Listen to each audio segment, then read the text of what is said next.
Going into today, Kev, it's not rocket science to work out. Did the lads feel a little bit disappointed or thought they could have done more after the Aldershot game? Yeah, of course, you know, we're all desperately disappointed with the performance in the Aldershot game, and obviously, you know, we'd like to apologise to the fans for the performance. You know, we didn't intend to go out in the way that the team did perform. You know, we've been excellent all season, to be fair. You know, for a group of players, let's get things into perspective. We're a part-time bunch of players. Most of the teams in this division are full-time, and we were punching well above our weight. And the lads have done terrific. You know, there's been a few games that we let ourselves down, and obviously the Aldershot game was one of them.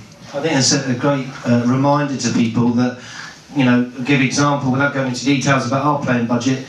It's heard that Eastleigh's budget's around about 2 million a year playing budget, whether that's right or whether it's not. Ours isn't near that, so I think it gets relevant to sometimes as fans, and we get a bit fickle and forget sometimes that it's not always equal out there within the playing budgets. But I think taking that out of consideration, I think the biggest disappointment was people thought was the attitude of the players in 11 men v 11 men, and maybe we could have been a bit more determined, but that's all that now. Moving on to today, what did the gaffer say coming into Eastleigh on the back of beating 2-0 in the FA Trophy?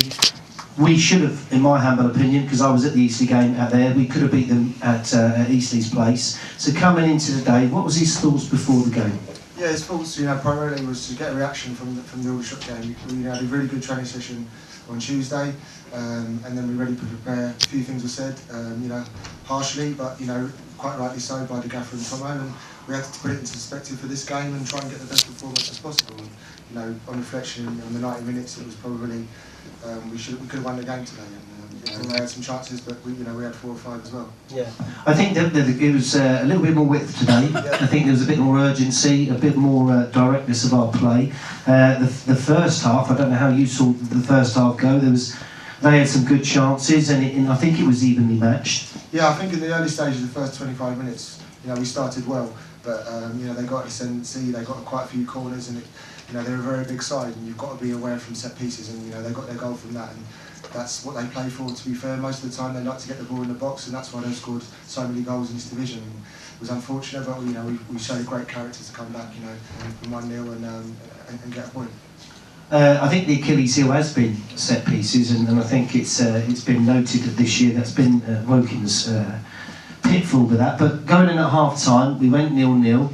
What did the gaffer say at half time to the lads? Is it keep it the same, and then chances will come? Yeah, you know, even though we're a part-time side, we've got some very fit lads in our dressing room, you know, and he knew that he said the last 15-20 minutes we'd come into the game, and he was correct. You know, we had more legs and we had more energy and athleticism in our game, and it showed with the chances it created. What was great was you've always got natural ability on the ball, and it's great to see you in full flow running at people. I think sometimes we've seen you a little bit too deep receiving the ball, trying to work your magic. Today you got the ball in the final third quite a lot, and you were coming in and creating a lot of chances, whipping balls across the box.